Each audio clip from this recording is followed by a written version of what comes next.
Hi guys, Dr. Will Adams here from Miami Spine and Performance. We're here for part 2 of our Jiu-Jitsu exercise demo. So the first time we talked about breathing, right? We talked about creating intra-abdominal pressure. We talked about using the diaphragm for stability and for respiration. Now we're going to take that one step further and we're going to talk about breathing while moving one of our body parts. And that body part today is going to be the hips. As you know, in Brazilian Jiu-Jitsu, hips are everything. Having good control of your hip mobility is crucial, not only if you're a guard player, but even if you're a top player, for takedowns, for everything. Hips are crucial for great Jiu-Jitsu.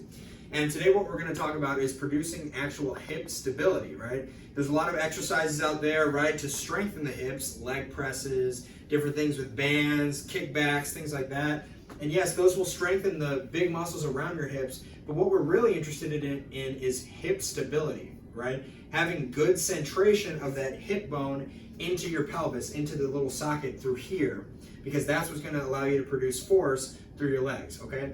And in order to produce hip stability, what we're going to do is actually a developmental position. So this is something that when you were a child, you most likely did as you were learning how to crawl and get up. And we're going to use this position for great hip stability. The reason being, these developmental positions are how we originally learned how to stabilize our hips. So it makes sense that rather than using one of these man-made exercises that were developed to increase muscle mass and strengthen the hip, let's just peel it all back and go back to what we did when we were a child to learn how to use hip stability, okay? What we're gonna do here is we're gonna get in a traditional side plank, but we're gonna pay extra attention to a couple of different variables. Number one, we're gonna make sure that our ribs are up off the table. We have a nice tall chest, our head is tall. We're gonna always have intra-abdominal pressure, right? So we're gonna pressurize, we're gonna maintain about 30-40% of that pressure through our breathing, okay? Because that pressure is gonna be the fulcrum with which we use our hip, okay? And we're gonna sit back a little bit so that when we bridge up, we're actually bridging at a diagonal this way, okay? So I'm gonna bridge up like this. I'm gonna lift my opposite knee all the way up, and all I'm gonna do is rotate over that hip and then rotate back, okay? You can even do it with your leg up like this. Rotate over, rotate back. You should feel a good burn in the outside of your glute here. I'll do one more. Reach over, reach back nice and tall.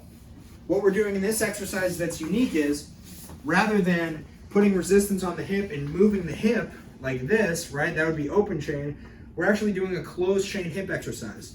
So when I'm on my side, I have my knee down, and we're actually moving our entire pelvis and body around that fixed hip, right? And that's crucial for hip centration and hip stability.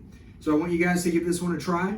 Usually I like to say we'll do 3 sets of 8 repetitions, 3 seconds down, 3 seconds up, 3 seconds hold at the top, really focusing on squeezing the outside of your hip. And again, good intra-abdominal pressure. Thank you guys for watching. Stay tuned for part 3.